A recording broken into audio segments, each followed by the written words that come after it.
McCann, and along with my partner Tellis, we're a couple of fans from the heart of the Midwest, bringing you real talk from the NFC North, the Black and Blue division. So whether you rep green and gold, Honolulu Blue, purple and gold, or you rep the monsters of the Midway, you are in the right place. So lace up, strap in, and let's talk Black and Blue. Tellis, my man, what is up? What's up, friends and kinfolk? Thank you for supporting the Black and Blue podcast. You know, Will and I love talking football, but when we are not, we are realtors in the state of Michigan. So if you know anybody that's talking about buying, selling, or investing in the next 3 days, 3 months, or 3 years, hit us up for a winning game plan in real estate. Will McCann, let's get into it. Hey, my man. Yeah, hey, we had the championship week, man. I love championship week, man, because often those games have been better than the Super Bowl a lot of years. Because teams fighting to get to that championship game and then sometimes let down in the Super Bowl. So, yeah, man, I thought we had a couple of great games, a couple of interesting games. Let's start off by talking about the AFC championship game where the New England Patriots traveled to Denver and took on the Broncos. What were your thoughts on that game? Yeah, that was two different games right there. It really was, wasn't it? It really was. You are so right. So when you that first half, the first drive that the Broncos had, they put it together with Stiddy. Sean Payton was in his bag, calling plays and that type of thing. But the game really changed when it came down to that fourth down call that he made. I'm not mad at going for it on fourth down. I'm just Hmm. mad at the play call. You You know, and you know my thoughts on that. We always talk about play calls, right? A play is yeah, only as good, the call is only as good as the team's ability to execute it, right? right, And right. when your offensive line breaks down or people don't block the right player, it can make the play look bad. Yeah, Or it's just that the guy across from you whooped the ass. You know, you got your ass whooped on that play, right? The yeah. man you were supposed to take on physically beat you on that play. Right, right, Yeah, right. in the playoffs, though, I really kind of agree with you. In the playoffs, man, take the points. Take the Take the points, point. especially that early in the game, right? Um, That early in the game, you could take the points. But I'm not mad at going for it. I'm just mad at the it's play call. It's like you put the at that point, even though Stiddy was doing pretty well, you started to see it fall apart though a little bit. So you were trusting the ball in the hands of this guy. And like you said, players got beat, that type of thing. But you yeah, had a better percentage chance because it was only a 1 yard pickup, right? right. To get the Yeah, first down. yeah, yeah, Just run it.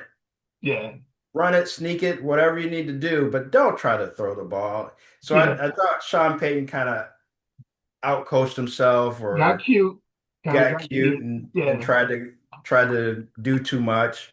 But you saw in the second half when the snow started falling, Once the snow started falling, you're once the right. snow started falling, It became a and different and game May relying on his legs, with his feet. showing you why he's a MVP candidate. Yep. They couldn't they when he needed to, he could make the plays, Yeah. right? And Yeah. relying on his legs and getting things done. But overall, watching the game just took me back to my childhood, Yeah. right? With the snow and, and the low score and the struggling and all that kind of stuff. So it was a fun game to watch.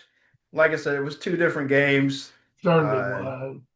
Certainly was. And I was, and I had picked the Broncos because I thought the defense would actually be able to contain them. But it was a fun game to Didn't they watch. though? Didn't They they? I did. mean, They they did. only scored They 10 just didn't points. score enough points, right? They just didn't Right. score enough Right. points. And if you kicked the field goal, you would have been tied, or Exactly. Worst in case. Worst worst case. case scenario, you would have been tied, and then you'd have overtime and all that Have kind an of stuff. opportunity at the end. Yeah. Right. Yeah, I agree with you, man. And it was two different games. And that first half into the third quarter was completely a Will McCann game. You know I was getting off on that, right? I was enjoying that was football, right? Complete slugfest. Then the snow started coming. And when the footing gets bad like that and the elements become part of the game, then that I don't like as much. Even though Right, watching right. guys fall and slide in the snow can be funny, but when guys can't keep their footing, that affects the game to me, and that takes away from my enjoyment of the game. So yeah, once it got ugly in the second half, both teams missed field goals. Hmm. It just came down to yeah, the weather impacted the game. Both teams were conservative, and I agree with you. I thought Sean Payton kind of we always talk about the team with the who wins the rushing battle wins the game, Right. and New England did outrush Denver in the game, but they didn't have a high average. They only rushed for 3.7 a carry, and Hmm. Denver was rushing for 3.3 a carry. So they're right Hmm. there in the same range. But New England stayed with the run. They ran the ball Right. 38 times, Yeah. and Denver had 24 attempts, which is a average amount, decent amount, you could say. Yeah. But yeah, in a tough, low scoring game like that, I felt like he needed to run the football more. And to your point, especially when it's short yardage like that, Right. right? Yeah. It is the higher percentage play. If you and I agree, if you're going to get beat with your best play in that situation. Absolutely. Absolutely. Yeah. So turning to the NFC conference, or I'll call it our conference, the NFC, with the Rams going up to Seattle and the number one offense taking on the number one defense. And tell me how you saw that game. First off, I'm watching it. I'm starting to watch this game, and I'm like, yeah, because we come off of watching the Denver game and the snow and all that kind of stuff. I'm like, are they playing in Miami? Like, Right. what is going Are on? they Why in is the it same? Yeah, sunny? are they in the same country? Are they in a different? Are they in a different season? Is it fall where they Exactly. are? Like, where are they playing? It's sunny. Nobody has gloves on or anything like that. But man, that game lived up to a championship game. Yes, it Like you did. were talking about Yes, a little it bit did. earlier, sometimes the championship game is better than the Super Bowl. Yeah, That was a great game to that watch, right? was a really good football game, a Just really entertaining football game. I agree. entertaining football game. Sam Darnold on the revenge tour. Sam freaking Darnold, my dude. Come get you some. Exactly, exactly. So yeah, that game, like we said, was entertaining. You got Sam Darnold doing what he needs to do. Yes, Jackson Smith and Jigba, man, come on now. the That Jig was a beast, man. That he young is man is a a beast. beast. He is a beast. And the defense was clutch, right? Yes, Again, they were. when you talk about Seattle, they've had some great defenses in the past. Yes, I'm not saying this is one of the best ones, but they're up there, right? They they did you their thing, you, right? you look So at the numbers, yeah, they're every bit as competitive as right, those right. old what were they, the Legion of Boom defenses. Yes, yes. Yeah, yeah. And and Sam or not Sam, but God, I can't Darnold, not Darnold, Stafford. Stafford. Stafford looked good. He looked Yes, good. Just had a couple drops, right? And just man, it was a fun, entertaining game to watch. There are some great numbers from Seattle, yes, and they just Stafford just yeah, he was able to take care of the ball most of the time. I think they got a couple pressures on him, a couple sacks, but I mean, Seattle really has a good thing going. So I'm yes. looking forward to what they put on the field in a couple weeks. So am I. So am I. Excuse me. Uh, when these two teams have played, the defenses have impacted the game, right? Uh, Hmm. the Rams defense has bothered Sam Darnold. What he had 5 turnovers, like 6 sacks in the 2 games this season, and he played almost flawless this game. They didn't bother him or rattle him at all. No turnovers. He didn't drop the ball. Sam Darnold performed in that game. Again, the number one defense defeats the number one offense in a big Right, game. right. Even though the Rams were able to move the ball and the Rams made a lot of big plays, Seattle stiffened in the red zone consistently. They forced Mhm. forced fumbles. But the big turning point, man, was the muff punt. The Yeah. Rams, again, their special teams play not coming up for them, man. Uh, you talked about Sean Payton going for it on fourth down. McVay did the same thing, man, late in the game. Take the Hmm. points. Yeah. Well, that wasn't, yeah, it wasn't the fourth quarter.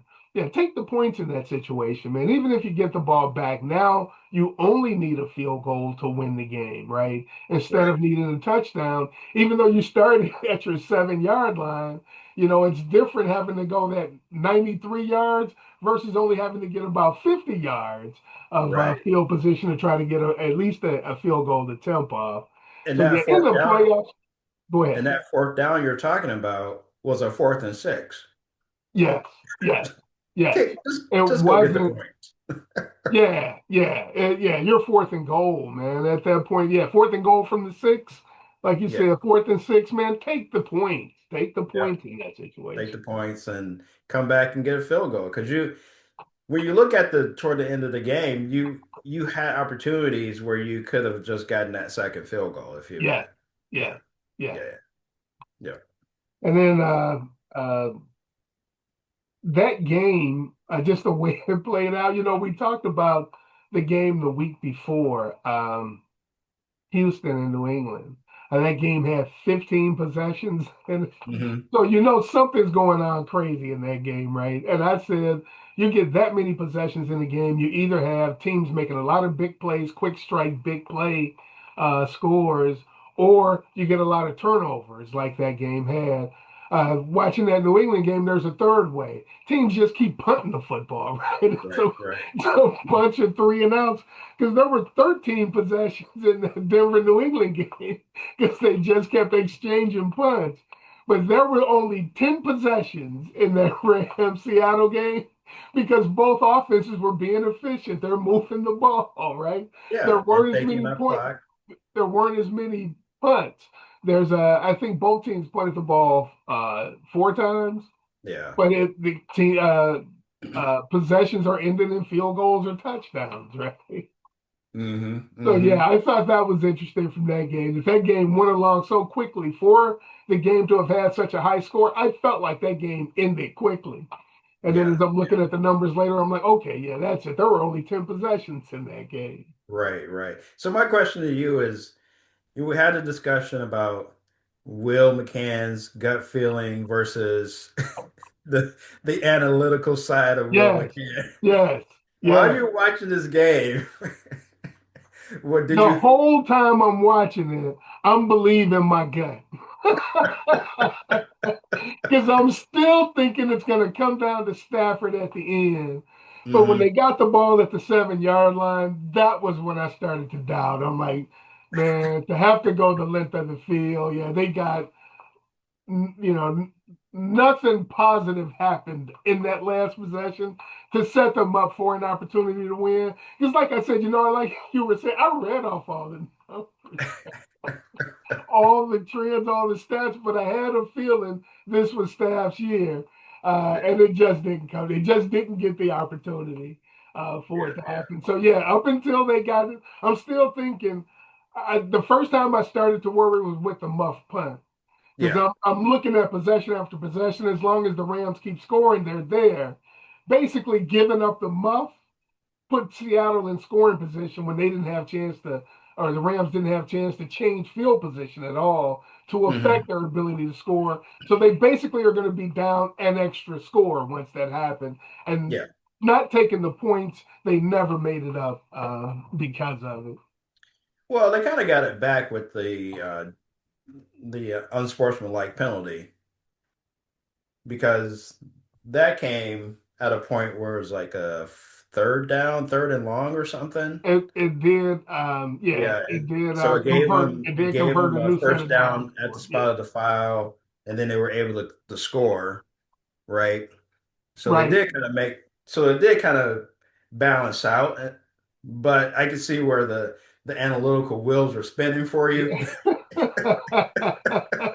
You're like, this is Because it's not good. we had the ball, you had the ball, we had the ball, you had the ball, but Yeah, you basically didn't get the ball that time. You extended their possession by with your muff.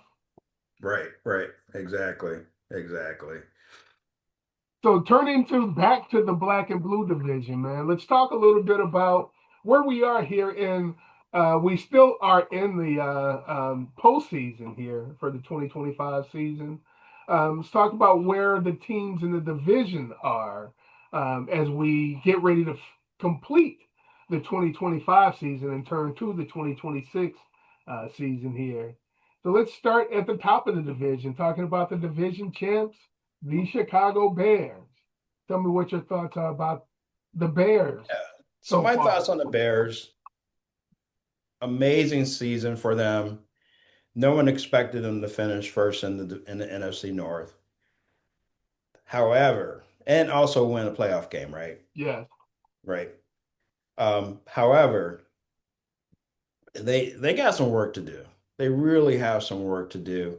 You you're going into the next season with a number one record schedule, so you're going to be facing tougher opponents. Yep. You won 8 games, 7 or 8 games from coming from behind, the one score games, that type of thing. Yep. You can't, and we talked about the defense. They just can't continue to win with the defense that performs the way that it did, as far as giving up number of yards per games, most yards on rushing, yards in the Points per air. game. And the Right. only way you were offsetting that was with takeovers, Like right? turnovers. Right. Turnovers. So they have some work to do, but you should feel good, especially when you look around the division. Yeah, Green Bay's got some work. Minnesota has a lot of work to do. Detroit has to figure out what their identity is going to be. So if I'm the Bears, great season. Let's build on it. Caleb is improving. We got this 1 year under our belt with Ben Johnson. Let's put it all together and just keep building, right? So, and they probably got what, Tooney, is he the offensive lineman? Yeah. Yes. Probably got one of the best offensive linemen in the division. So Yep.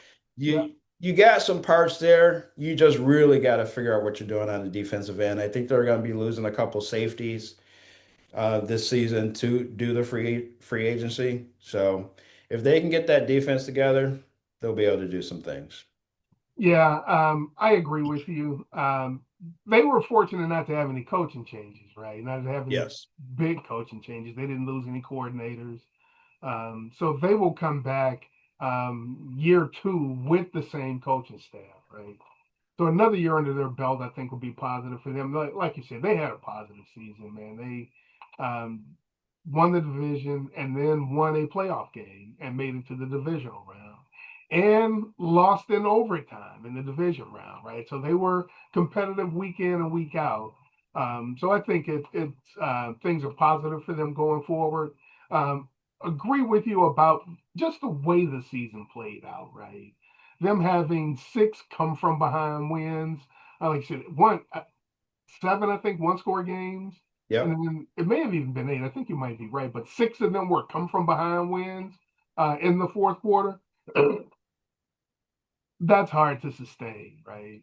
Yeah. That many. So um, it'll be interesting to see. And then, like you said, playing a first place schedule. To me, that doesn't play out as much because it really only turns out to be one or two games different between everybody else in your division, right? Because you pretty much, everybody in the division pretty much plays the same schedule. So Mhm. that, and then when let's say that first place team that you're going to be playing is the Carolina Panthers, are they really that much different than the Tampa Bay Bucks? Yeah. So where they But finished, I don't know in the conference if that will make much of a difference. And then in the AFC West is playing Seattle much different than playing San Francisco. Um, it would be different than playing Arizona. Right, right, right, right. So yeah, they're going to get Seattle next year. So yeah, and then if some of those tough games end up being road games, like it did for Detroit this year, all of their tough games were on the road, right? They didn't Hmm. get any of those at home this year, and it definitely impacted their season. But But one of the things that you talk about, especially with Detroit, we talked about this earlier in the season, is that you go from being the hunter to being the hunted, right? that's going to be different So, for them also. so Yeah, that's another thing that Chicago's going to have to deal with. yeah, So it's not just that number one schedule, it's also, hey, we can't let these boys, they can't sneak up on anyone any that longer, is true. right? They're not exactly. They're not sneaking up on anybody next year. Right, right. And then Remember, you have a whole year of film of Caleb and Ben Johnson. yes, yes. So now teams can study what you did last year, right, and really focus on what they need to do as far as defensively putting together a game plan. So they have Yeah. more information, right? So it's just going to be a tougher season for them. So it'll be interesting to see what they do in the offseason. And I agree with you about them looking to and it being necessary for them to improve on their defense. They hit on three draft picks on offense this year in Monangai, Luther Burden, and Colston Loveland. It'll be hard to duplicate that level of to get that many hits on defense. Hmm. So, but you know, it's always possible, right? Get the right guy in the right situation that can impact your defense. But so yeah, it'll be interesting to see how they approach it. Are they going to do what they did on the offense last year and maybe leverage contracts to try to get three veteran defensive players to impact their defense the way they got three veteran offensive players last year? So it'll be interesting to see what their strategy is going to be going into the business season. All right, let's talk about the team in Green Bay. Let's talk about the Packers. Well, I chuckle about them, man, because I saw a video yesterday of some guy driving through Green Bay. He's driving through a neighborhood, and houses on this neighborhood are all painted green and gold. They are either replicas of Lambeau, or they've got a field with goalposts in their front. And he's just driving through going, man, Green Bay is different. It's like I feel like I'm in a college town. right, right, right. Yeah, so Green Bay this season, for me, they just played uneven all season, right? Yeah. And they had injuries on the offensive side of the ball with their skilled players and specifically in the receiver room.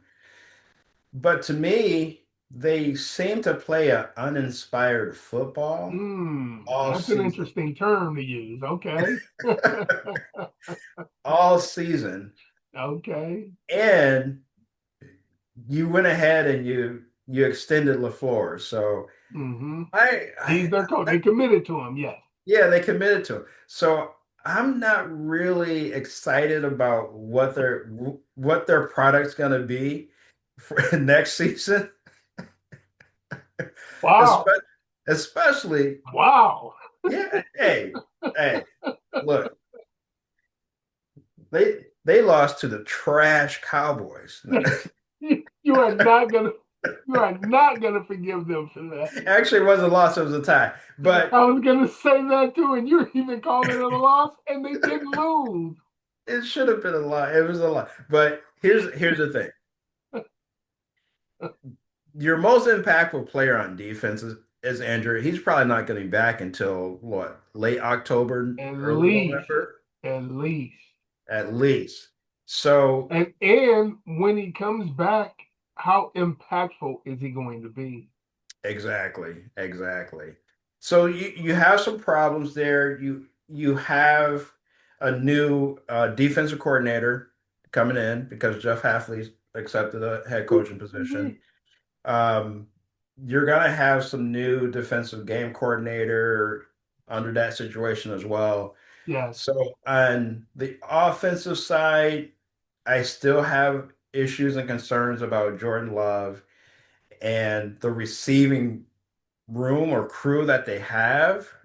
I mean, Dobbs is you end the season with Dobbs being the receiver for Green Bay, right?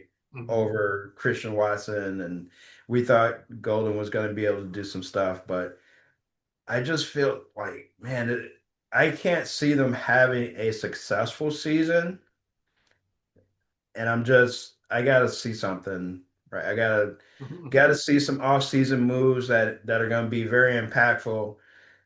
I don't see them finishing second in this division next year. I just Really? don't. Yeah, Okay. no, I don't see Okay. it. You Yeah, don't see the future as being bright for the Packers, nah, huh? Not for nah. 2026 at least. There, as as much as I think LaFleur is a really good NFL coach, Hmm. I think it was I think it's time, or it was time for them to make a change. Really Because I think the voice is not resonating in the locker room. interesting. Interesting. And a lot of people share that opinion, right? That it was just it was time for a change. And maybe he is a guy who is better as an OC than he is as a head coach. Um, you mentioned back when we did one of our early shows, shout out to the preseason shows that we did, right? And you said that back then you said that you were concerned about some of the in-game decisions from LaFleur, and even though his team come out week after week to me prepared to play, they play hard. I don't think they ever take weeks off. I don't see when you say uninspired, or did you say uninterested? I think that was what you said. I Uninterested. said uninspired. You said uninspired. Yeah, Yeah, yeah. I yeah. don't. I don't think. Which is to me it's different than not being interested. There's a level to it, right? Okay. There are teams when they come out, even if they are underdogs, they're gonna play Yeah. Yeah. inspired That. or Yeah. hard. Yeah.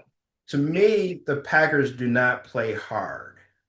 Mm, Like okay. they're good. Mm-hmm. They understand the game plan. They know what the plays are. They're gonna Mm-hmm. run the plays. But if I'm a receiver, I might not run the play every single time at full speed. Yeah. And I hear what you're saying because you're right. If you have guys like that, you shouldn't have guys like that, right? Right, right.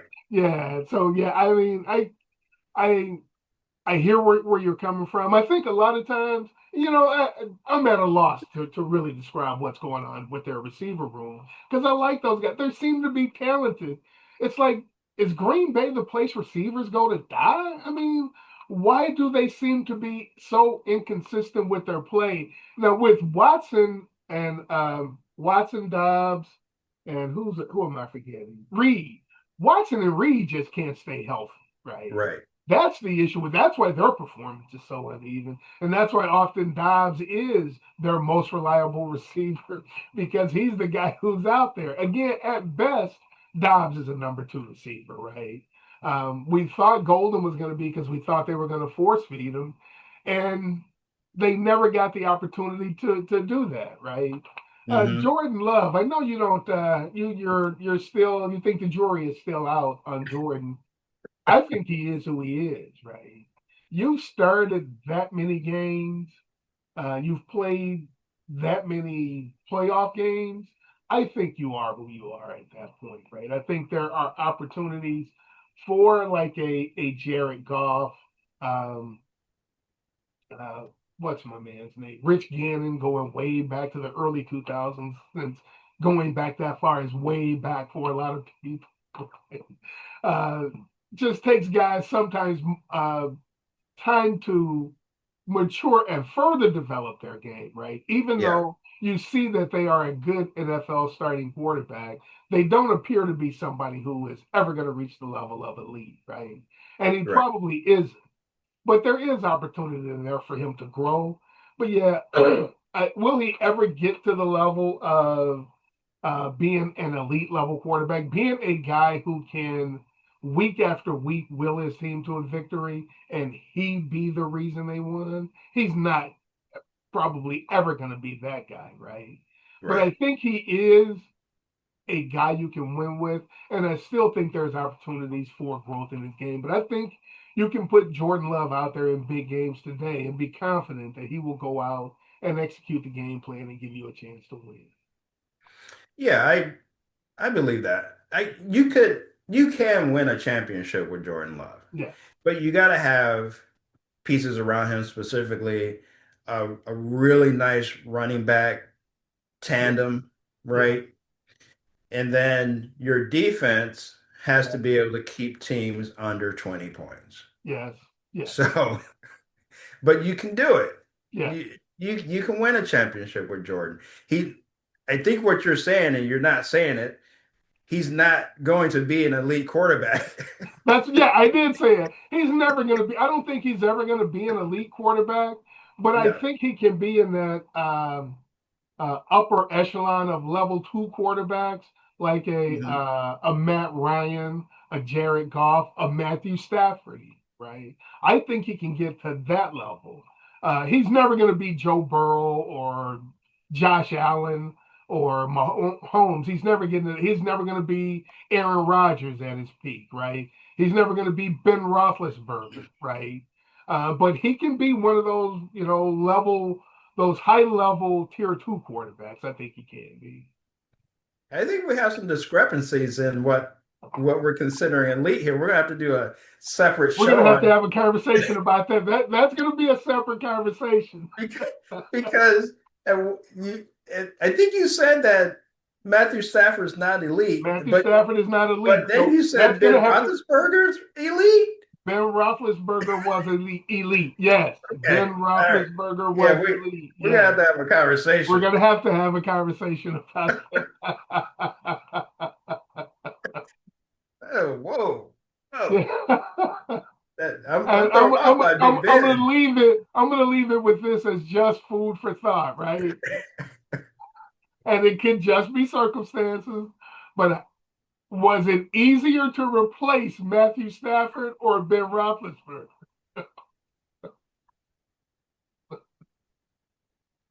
Well, And look, okay, like look, I said, that's just food for thought, right? look, look.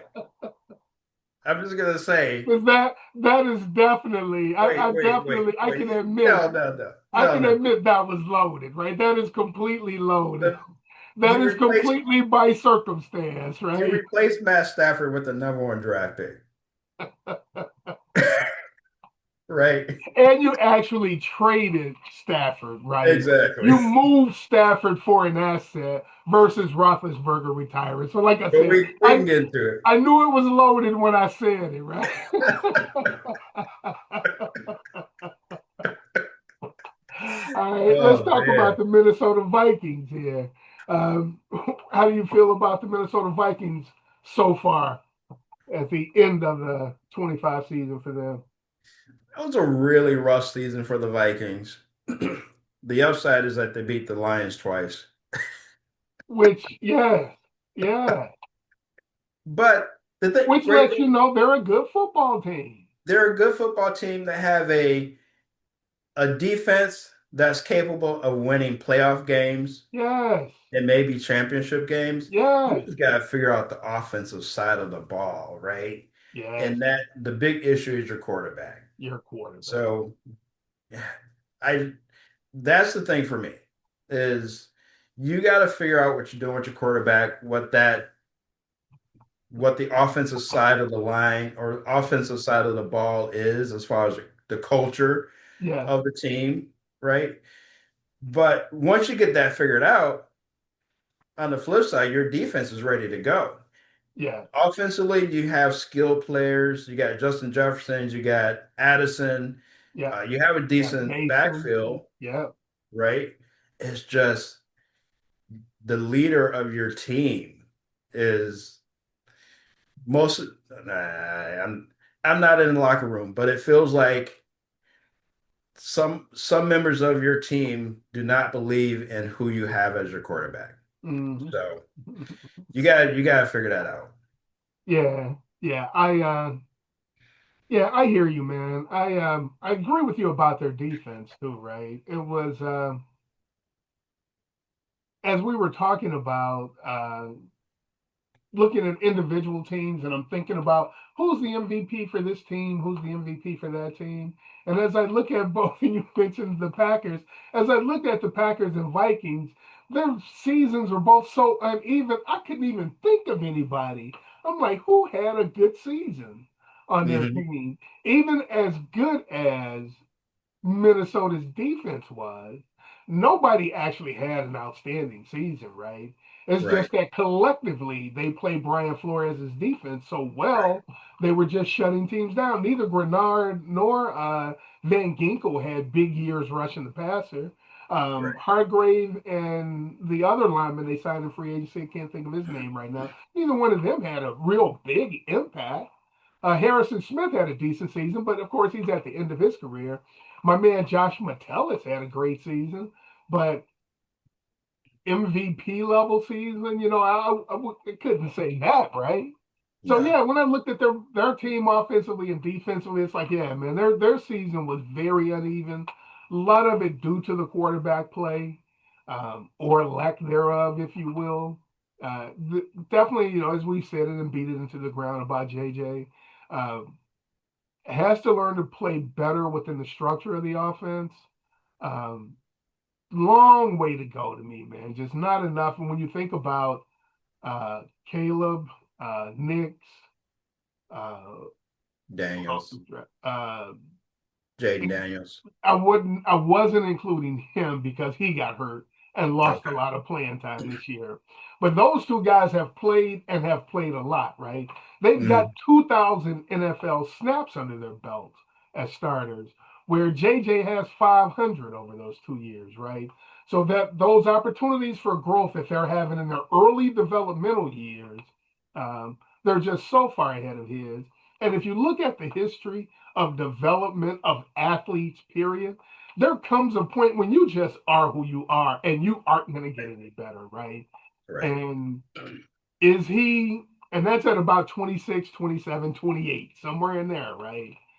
Is when that wall hits where just physically, athletically, I am who I am, right? And right. then it just becomes from the neck up from there. Yeah, Uh, with JJ, he's just missed a lot of development time that he can't make up, right? And when the right. team puts him out there, they're expecting him to perform. And as to what you were saying, the frustration comes from the other guys on the team who are 29, 30, 31 years old, who know they've got more snaps behind them than they do in front of them. And Right. they need this guy to step up and perform better than he is right now if they're going to win. So, yeah, Yeah. they've got some issues at quarterback. They've definitely got to be looking for a an answer for competition at quarterback and somebody who can assist with development, not directly, but indirectly because Hmm. he's a vet, he knows how to absorb information. He knows Yeah. how to process information, right? And Right. that helping having a guy that he can just watch do that, not necessarily mentor him, but to see how that process is supposed to take place, right? Yeah, and That's what they're definitely going to need. yeah, and it's a big problem for the Vikings because this might be the last year you have Brian Flores. I mean, he was you're lucky he came back. Yeah, he got some interviews, man. I think the truth is, I think they're good with Brian Flores. Brian Flores is going to be the DC at Minnesota until his NFL lawsuit gets settled. There's no way an NFL team is hiring a guy who has a pending lawsuit against them. So that's always going to work against Flores. Until that is settled, he's going to have an issue getting a job, man. Yeah. And like you were saying, you have veterans on the team and their window is closing. Yes. And you just don't have time to sit and wait for your quarterback to develop. So, is it like a Malik out there, or maybe who would be perfect is now he's settled in Atlanta, but Kirk Cousins would be perfect. Yeah, if only they had had an opportunity to sign Kirk Cousins, they might not be in this situation if that Right, opportunity had existed itself. right, right, right, right, right. But Yeah, they you talk about the Sam Darnold regret. I bet they regret the Kirk Cousins decision more than the Darnold decision. Even though yeah, now, even though now, as you've been saying all season, they've got to look over at Sam Darnold and be like, they've really got to be hanging their heads right. yeah, you would think so, right? You would have to think that in that building, they're looking around at each other like, oh, so we didn't have the money, huh? Yeah. And I say this, and I heard somebody in the ESPN saying too, and I had to chuckle when he said Sam Darnold is about to go to the Super Bowl. He named all the teams that had discarded him, and he said, and I have to say that I agreed with every decision every time they did it. And he's right. Yeah, Every time a team made the decision to let him go, I thought, yeah, that's the right decision, man. And I thought what I love about him, I love guys who persevere. I love guys who do not quit. That's why I'm such a fan of his, right? yeah, He's gone out there and gotten it done. But yeah, the Minnesota Vikings, that's I think the Kirk Cousins decision hurts them more than the Darnold decision is yeah, yeah. because they had the salary cap to sign Cousins. They Hmm. didn't really have the room to sign Darnold. It would have Yeah, been less impactful on their cap for them to have taken Cousins. But they decided we're not going to sign Cousins. We're going to go sign a couple of defensive players and go with a rookie at quarterback, and yeah, that hasn't worked out for him. right, right. And Darnold, just to kind of close the book on that on Minnesota Vikings, Darnold, the way that he has developed, even though it's from team to team to team, is the epitome of what you were talking about. Yeah, Sometimes it takes these quarterbacks to go into their mid 20s to late yeah, 20s yeah, to really get to a place where they are who they're going to be. yeah. And if you look over his career, if you look over Sam Darnold's career, every year he got better. A little Yeah, bit he better, a got a little little bit bit better. better. But the problem was is that he was a high draft pick. So Third overall pick. Yes, the expectations were always so high, yes, we weren't allowing him to develop, yes. right? I agree. And he might not be done developing, but he's Because he at, was so young. yeah, Because he was so young when he got drafted, I agree. And the yeah, other names I was thinking, I could that were eluding me at the time because I was trying to think of recent players. Geno Smith and Baker Mayfield also, yes, right, fall in right, that category of guys who didn't look like they could get it done early, but just continue to develop and develop.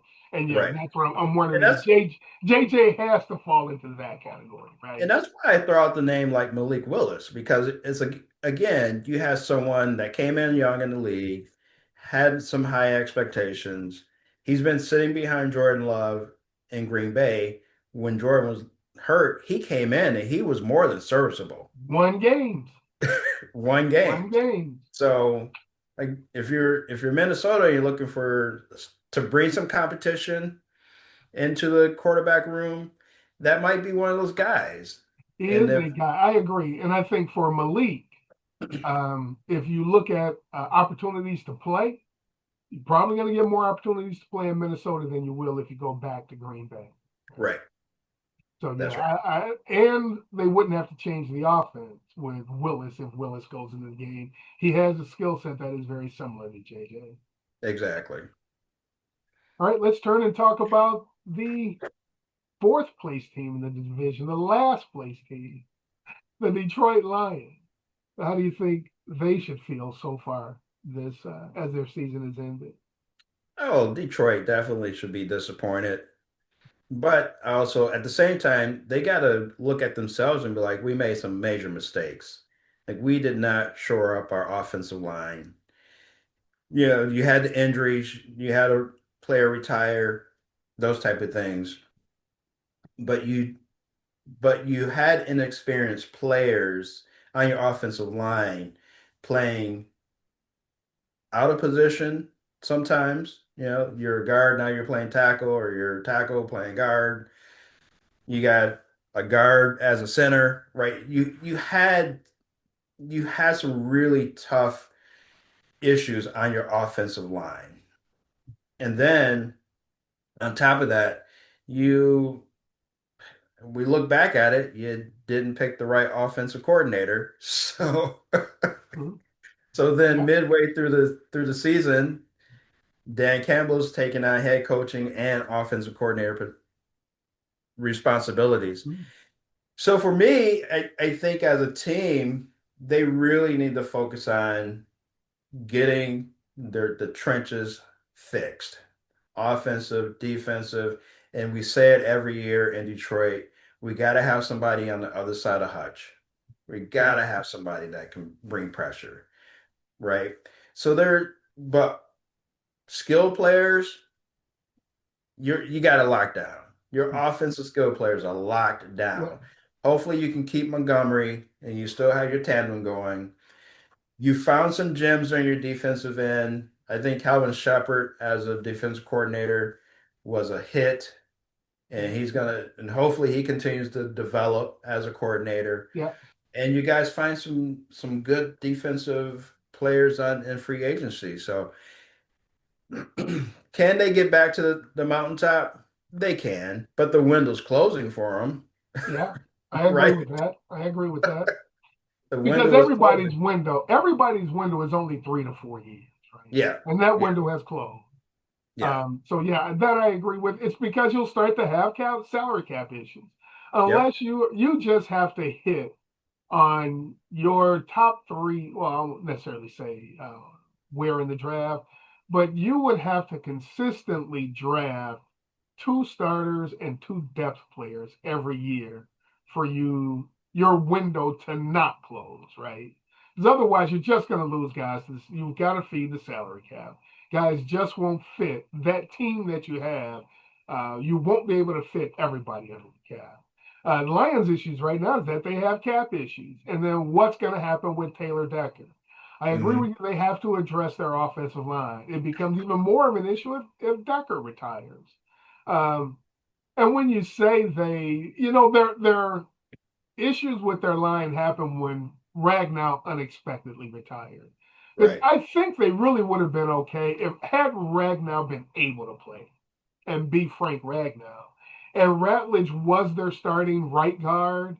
I think they would have been okay on their offensive line because eventually I think the young guy would have replaced Glasgow. I can't think of his name, not Manu. But the left guard, I think, would have replaced Glasgow anyway. I think he played better than Glasgow this year.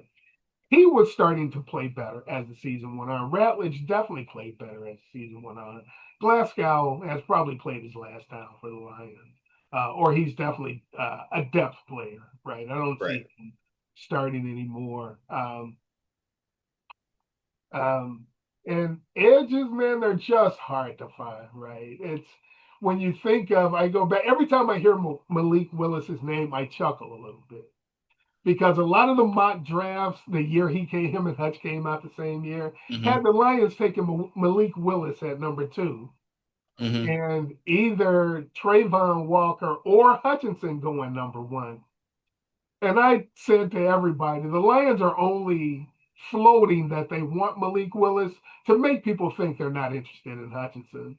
Right. And you knew they were interested in Hutchinson because the fact they got in trouble with the league, because as soon as Jacksonville drafted Walker, they submitted their card to say we want Hutchinson. Like we don't even want them to change their mind. The league made them go back, go back. Yeah, you got to wait the 10 minutes. This is a TV show, my guy. We need this build up here. You've come out here way too quick. So I chuckle Right. whenever I hear Willis's name. So yeah, finding another edge is. I think they've made the effort. They've failed with the efforts that they've made. They brought in Davenport. He definitely didn't work out. I think they've tried a bunch of young guys. They tried to get the kid who's with Dallas now, who came out gangbusters as a rookie, and never really had any impact after that. So yeah, they definitely need another. They need another pass rusher. I won't necessarily say an edge because they can Right. get somebody who can rush the quarterback from the interior. That would That's help. So right. I agree with. They definitely need somebody, or if Yes. it's an outside linebacker who can rush the passer, right? But I agree with. They do need another pass rusher to help Yes. impact the pocket. Um, they've got a decision to make with Anzalone, and then in their defensive backfield. uh, they either need their they definitely need their young guys to come back healthy next year, which you definitely have to be concerned about. Um, Especially with Brian Branch is probably in the same situation as Michael Parsons. I would doubt he's Yeah. back until late next year, so I wouldn't count on seeing him at all. So, and like I said, they've got some serious salary cap issues they've got to address. So it'll be interesting to see where they go. Yeah, and I think there's a mystery about Arnold too, right? Terry Arnold, No, tell me about that. I haven't heard. the safety, right? Like Uh, he's a like his corner, injuries, the corner, or are you his talking injury. about Kerry Joseph? Yes, yes, Kerry Joseph. Yeah, Joseph. yeah. We never really got a definitive answer on what his injury was, right? But It he was a just knee, wasn't it? it was Yeah, he it had a was a knee injury. knee, Yeah. but what No, was a oh knee? yeah, whether it was an ACL and MCL, whether Right, it was a sprain, or whether he blew that boy out. You're right, right. right. Because we Yeah. never thought it was initially. I think they didn't even put him on IR initially, and No. then it was the 4 week IR, and then they moved him to the end of the season. So yeah, it. So we don't know when he's coming back and what type of player he's going to be, but he was a significant player for them Yes, he because he was. before he went out, he was leading the league in interceptions, right? He Or was in the close. top. He was in the top. Yeah, He he was led the in league top. last year. He led the league in 24. He led the Yeah, league, and then he was in the top of the league exactly. when he got hurt. Exactly. So Yeah, yeah, so they got some issues. it definitely lets you know that whatever injury it was worse than they thought it was when he first went down, right? So Hmm.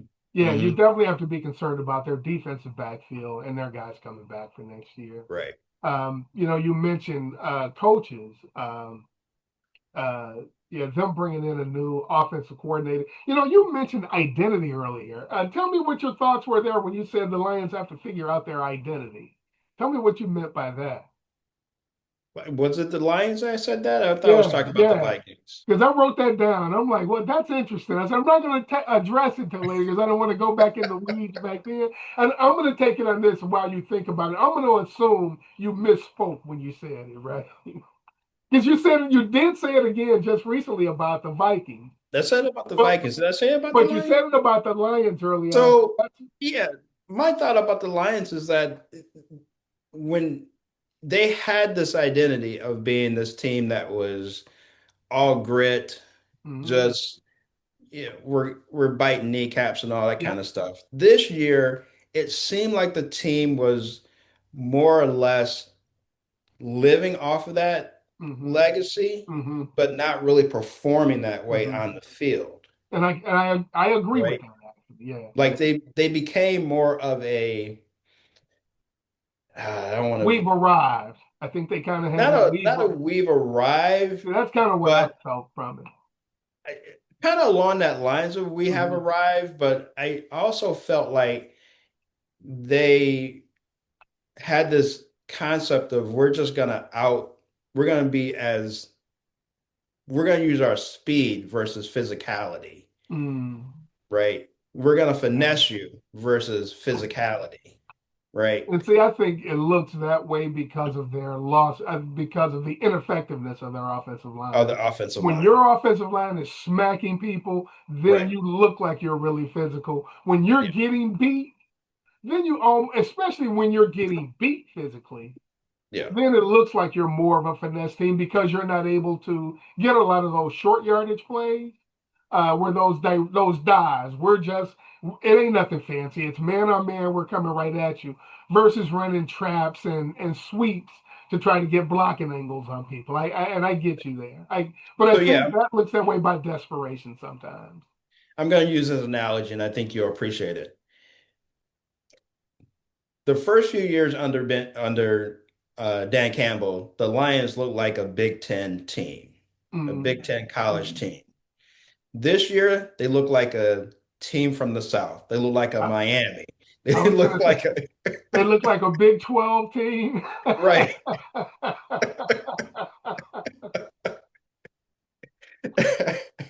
Yeah, And two and I would and agree with that. They right, relied on that. They didn't. They were never able to get that balance of run pass. Right. They were right. a lot of times heavy run. Even when they had runs on second and long, that's usually what tells you a team's commitment to the running game. Right. Do they run the ball on second and long? And under Ben Johnson, they were often effective on second and long because you line up in a passing formation and then just run a dive right at them, just to get 5 yards and make third down a third and three, third and four more manageable. Uh, Even when they tried that this season, it never seemed to work, right? They were never able to get those key second down and long runs to affect the defense. So yeah, they had. I thought that made them look more the way you said. I think that turned them into a passing team more. And when you're passing the ball more, yeah, you look more like a Big 12 team than one of Right. those smash Right. mouth Right. Big Right. 10 teams. And I'm glad you mentioned Ben Johnson because that's the difference. Then it really didn't click on for me. That's the difference. When Mm-hmm. you look at Chicago, and I'll have to go look at the numbers, but Chicago looked like what Detroit looked like. Yes. They were running 12 and 13 personnel a lot of times Yeah. for Caleb, right? I don't remember Detroit running 12 and 13 personnel, where they have the multiple tight ends and extra linemen and stuff. I don't remember seeing that, just seeing They're that a 12 power. personnel. The Lions are a 12 personnel team. But then Laporta gets hurt. Right, And then Wright gets hurt. And right. now neither one of their starting And tight now you ends got are Tesla in available. there, right? Right. So, Right. Right. You got a but rookie wide receiver playing tight end, right? yeah, So yeah, but that goes so, back, it goes back to what we're talking about. You got to get the trenches right. yes, In that's order to that's be the where it all team, starts. That's where it in all order to be the starts. team that you are and what you have and the quarterback that you have to keep Yeah. clean and keep upright and have passing lanes, your offensive line's gotta be tight. Yes. Yes. Your backups have to be tight. Everybody have to be ready to rock and roll. And this year they weren't ready. And I agree. I agree. Yeah. Yeah, I agree.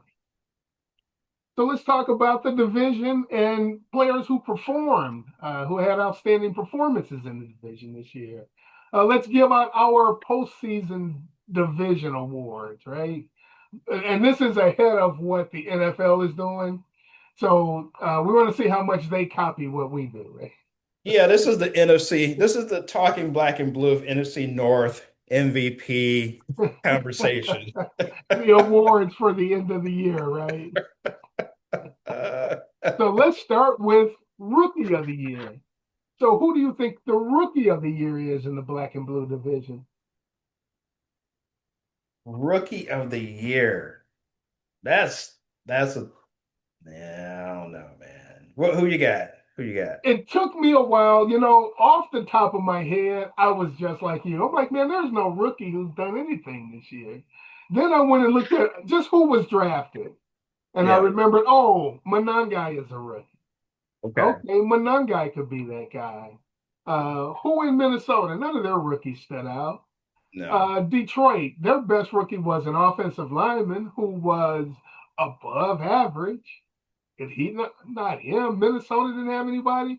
Like you said, Green Bay just didn't have anybody perform up to snuff at all. So, and Chicago's the division winner. So I started thinking, who on Chicago? Yeah. How did I miss Colston Loveland? Why didn't that name just come to my head right off the top? Right? Why didn't I just think of that off Uh, top? So yeah, But you to got me, but your two offensive rookies of the year are both Chicago are Bears, both right? with the Chicago Bears, Both right? Monangai and Loveland, Yes. right? But you'll love this. My MVP for the Chicago Bears is Joe Tooney. Yeah. These skilled players get nowhere without Joe Tooney. Without Joe Tooney doing his thing. Yes, yes. I Right. agree. But yeah, I got Colston Loveland as the rookie of the year for the division.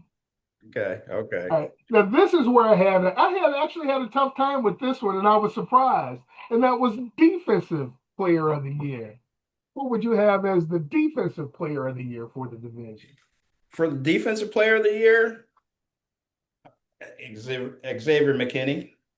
You took McKinney. Okay. Yes, yes. Okay. Tell me why McKinney. I mean, overall, he's on a he's on the Packers team, and Micah was supposed to be the savior, that type of thing.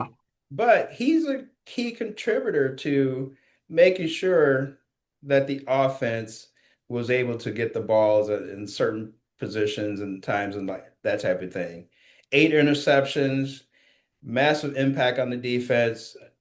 Just really kind of a player that carried that team, Yes. the Yes. defensive side of the team, right? Yes. Just Yes. everywhere. You look, he was everywhere. And just the takeaways. Those Yes. takeaways are so important to Green Bay's offensive production. Yeah, and I agree, man. That was it's why it was so tough. He is one of the guys I had on my list because second year in a row he led the league in interception. He's definitely an impact player.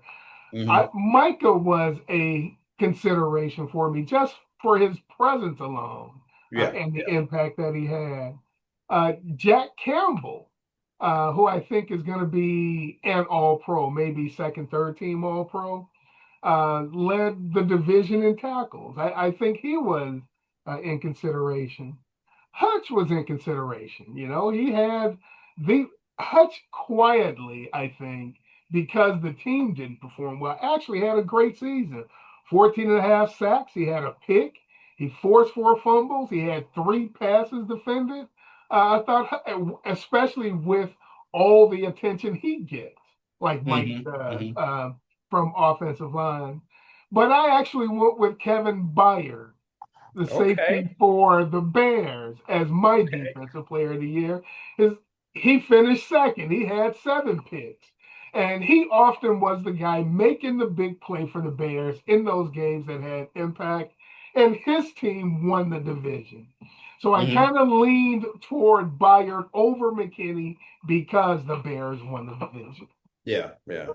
Okay. But yeah, Okay. Xavier McKinney was an excellent pick. He was, like I said, I was surprised because I thought there ain't going to be a lot of guys for defense I'm going to be able to pick. And then as I started Yeah.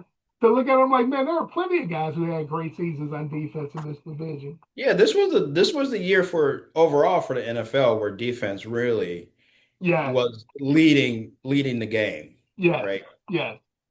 I agree. There was a turn, and it's always cyclical, right? Yeah. The offenses will dominate for a while. Defenses will figure out what they're doing, and they will counter that, and it will go back and forth. Hmm. Let's talk about one that's always popular, the offensive player of the year. And who would you have as offensive player of the year? So that's really tough. That's for me, it's tough because Justin Jefferson was able to have a very productive year by most receiver standards with lackluster play from his quarterbacks, Yes, right? And then Jameer Gibbs, man, just he is, man, he's like a pinball. yes, he Just is. Yes, he just is. exciting to watch that type of thing. But I'm going with Justin Jefferson. You're Justin going with Jefferson's my, Jefferson. yeah. To be able to catch balls from 5 different quarterbacks.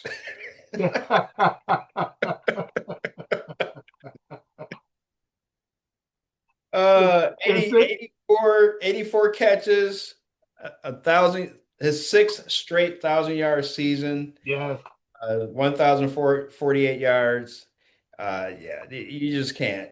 That guy's incredible. Yeah, I had those two. I also had Colston Loveland Okay. in consideration. Um, I had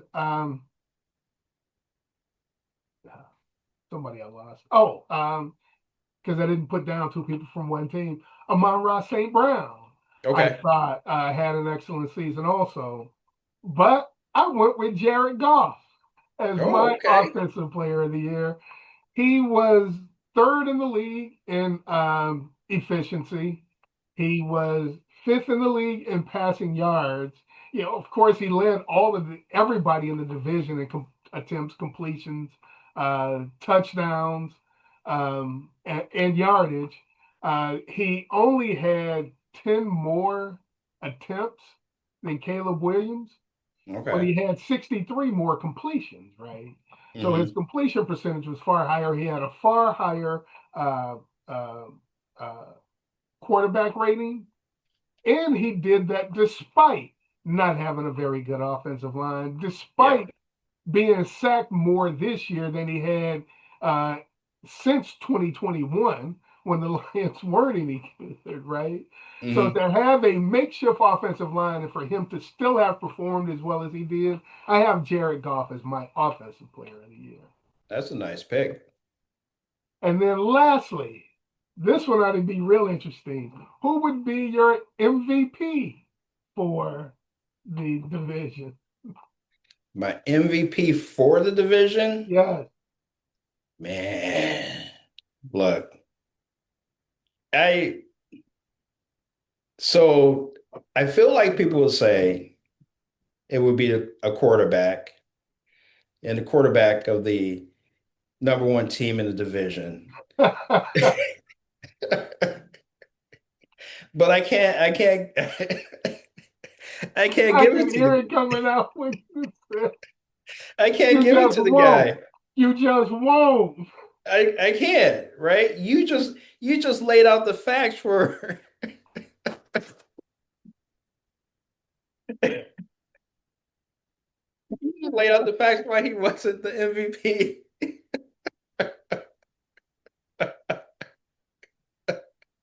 But I do want to go with Joe Tooney. I feel like he should be MVP of the league, of the division, for how he was able to solidify that offensive line for the Chicago Bears. Not only did they protect Caleb and give him 10 to 15 seconds to throw the ball and run around,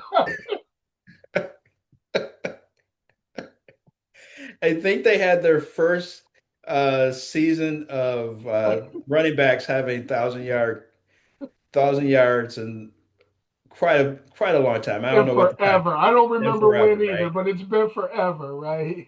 Yeah. So kudos to you because you kind of were ahead of the curve on it, saying that this offensive line is a good offensive line.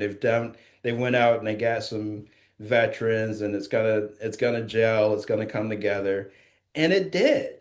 Yes, It yes, toward yes. the end of the season, man, they were just Mauling people, man. right, right. So yeah, my for the division, I'm giving it to Joe Tooney. And Tony, you're Yeah. talking about them and their offensive line. Whenever I think of a really good offensive line, I think of the Hard Knocks with the Rams, Jared Goff rookie year, when the very first offensive meeting, the offensive line coach with the offensive lineman, my man said, "We are the offensive line. We F people up. That is our job." Right, right, right. Exactly, And exactly. yes, that's what. So when I see a really good offensive line, I think of my man. Yeah, they are out there messing people up, bro. So Right, yeah, man, that is and I like that, man. I like that out of the box pick, man. Because when you start talking about players on a team, coaches will always tell you your best players have to be the guys closest to the ball. You build right. your team from the ball out front to back, right? Yeah. And a And Joe Caleb, Tony, go ahead. yeah. I was gonna say, and Caleb doesn't get sacked a lot, but under Joe Tooney and opponents against him, zero sacks.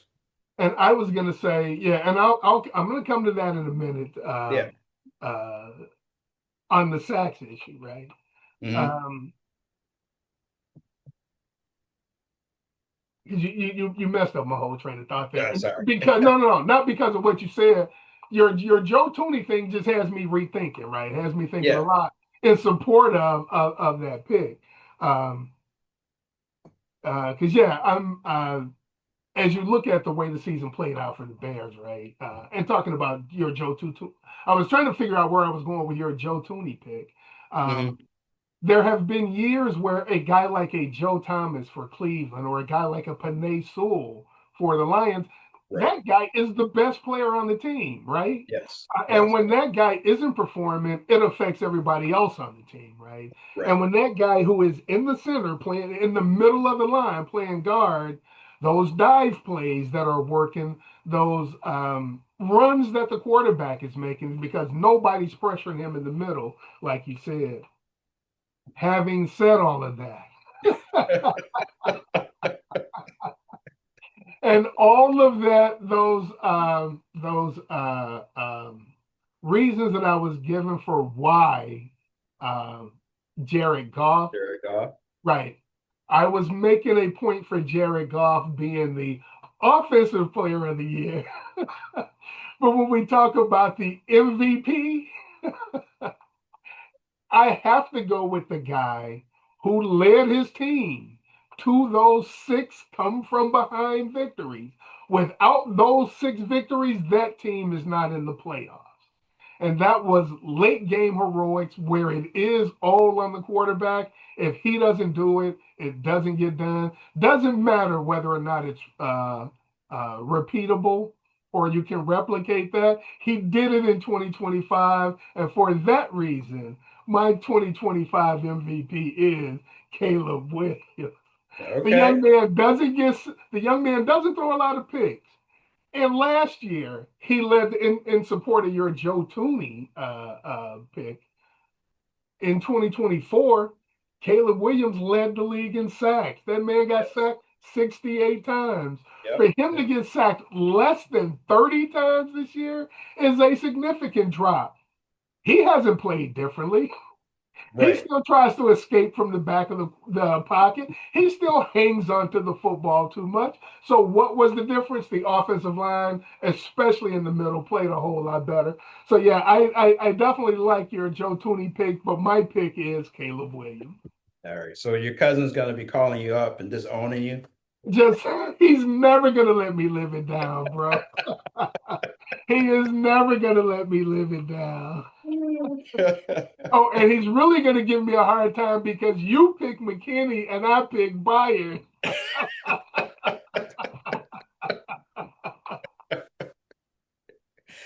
So yeah, Uh, so that that's about that wraps it up, man, for the show. The things we're going to talk about quickly.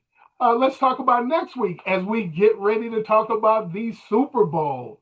Tell me what are your thoughts about not necessarily New England versus Denver, but Super Bowl in the event, and then what do you think preliminarily about this game, if you understand what I'm asking? yeah. When I think about a Super Bowl, my formative years of watching NFL, my second team is the Steelers. Nice, So nice, Steelers and Cowboys yes, and you know those guys, man, just I just think about the Steel Curtain and Terry Bradshaw and just man, just those type of those type of players, right? Billy yes, White Shoes Johnson, yes, yes, Tony Dorsett, yes, Lynn Swan. Man, yeah, those were time. That's my youth, and I enjoy. If I have a chance, I'd love to go back and watch those games. Just like this is a random thought, just like the NCAA championship where Larry Bird and Magic Johnson played. yes, yes, Man, yes. I haven't seen an NCAA championship like that. And that Yeah, was and that was when it was live and you or actually it was recorded and it was that game was live. That was one of that the yeah, that few. game was live, That was but it was right. That was late. one. Yeah, Yeah, it was it was really late. NBA. It was NBA finals games back then that weren't live. Them Yeah, bad yeah. boys were. But so yeah, we're talking about Super Bowls. That I just go back to the era of that time where the 70s and the late 70s, Yeah, early 80s and that yes, that era. San Francisco, right? Joe Montana, Steve Young, all those guys, right? So yeah, that's what I look back on. And then I think about teams like the Dolphins and just showing up one time and never being able to get back there and that type of thing. So when when I'm looking at this game, I'm looking at Drake May as you're a young man, this is your shot because Yeah, you don't get it's not too often that you get to come back here. yeah. Right? Right? What did And Eminem say? You only get one you shot. only get Do not miss you your only get one chance to shot. blow. Yeah. So that's what I'm thinking about. And then again, we talk about Sam Darnold throughout the kind of the season and where he's at. I think that team is better built to show up again Mhm. in the future. I just don't know about the Patriots being able to get back. So that's kind of where I'm at in my mindset about this game leading up to this Yeah, game yeah. currently. Now you answered it exactly what I was asking, right? And I'm with you, man. This will be my 55th Super Bowl, right? And I've Yeah. seen every one of them going back to Super Bowl six. And because I was such a geek as a kid, and I was in the library all the time and reading old magazines, old sports magazines, the Sporting News, old Sports Illustrated magazines from the 40s, 50s, and 60s. Um, I'm just so into the nostalgia and history of the Super Bowl, going Yeah. all the way back to the first one, right? So yeah, I've seen, like I said, this will be my 55th. Just the spectacle of it, just the event of it, man. And you were taking me back with all the names, and my brother and I were talking about this. You know, we came up in the 70s, right? So Hmm. you were a football fan in a town where your team wasn't any good. You were Right. either a Steelers fan or a Cowboys fan, right? Right. And Right. we were Cowboys fans, right? So yeah, the Steelers were breaking hearts in my house, right? But like you said, man, those are great teams. I still say the best football team I ever saw was the '78 Steelers. I still haven't seen Hmm. a team better than that one, offensively and defense. There have been better offensive teams. There have been better defensive teams. There's been nobody who had both of them at the same time like Right. those guys did. Right. Right. And then just all of the great plays, the big plays that were made in the game, like you talked about Lynn Swan and the big beautiful catches that he had in Hmm. those games. What's your man's name? John Riggins with the big run for the Redskins to finish off the Dolphins. Yeah. Marcus Allen with the longest run in Super Bowl history to finish off the Redskins, right? Well, you Just can't forget big Franco plays that Harris and were the made. immaculate reception. That wasn't in the Super Bowl, though, man. You know, that is one of my earliest memories of football, though. I Yeah. have to tell that story in one off season. I was sharing that with my brother recently. But yeah, the Steelers and the immaculate reception in the playoffs against the Right. Raiders. Yeah. But yeah, and then coming to this year, man, I agree with you. We're going to have Sam Darnold versus Drake May, two guys who've never been first team All Pro, two guys who never started in a Pro Bowl game. Um, but two guys who were first round draft picks, who were top three draft picks in this league, right? Drafted to be guys who could lead teams to this game. This will be Right. their first time there. It'll be interesting to see how this thing plays out. I can't wait to this week start to look at it a lot more in depth and to start formulate how I think this game is going to go. You would think in my head right off bat, I would learn my lesson and just go with the number one defense. But I don't run it like that. But you do. You do run it like that. You're right. I do. Go through all the analysis of these numbers, and man, hey, we're staying old school. Who's got the better running game? Right. Right. Right. Run game and defense. Let's start there. Quarterback third. That's what I'm looking at. So yeah, That's can't wait to start to talk about that next week, man. So that's all we got for this week, folks. Tell us, you got anything you want to wrap us up with this week, sir? Hey, we appreciate you guys hanging out with us. We love talking NFL football, going down memory lane there for a little bit. If you have questions about your next move, don't fumble the ball. Reach out to Will and I. We'll hook you up with our winning game plan in real estate. Fellas, share the pie with your buddies. Ladies, share it with your crew. Make sure you hit that subscribe button and leave us a 5-star rating. As your man Tellis said, we're a couple of realtors here in Metro Detroit, here in Southeast Michigan. Usually you see us, we're dressed up, we're at work. Man, it is cold here in Michigan. Ain't nobody got time to be dressing up, bro. We got layers on today. That's right. But we are always working. So if you need anything in real estate, hey, hit Tellis and I up. We are there for you, and we will see you next time. Yes, sir.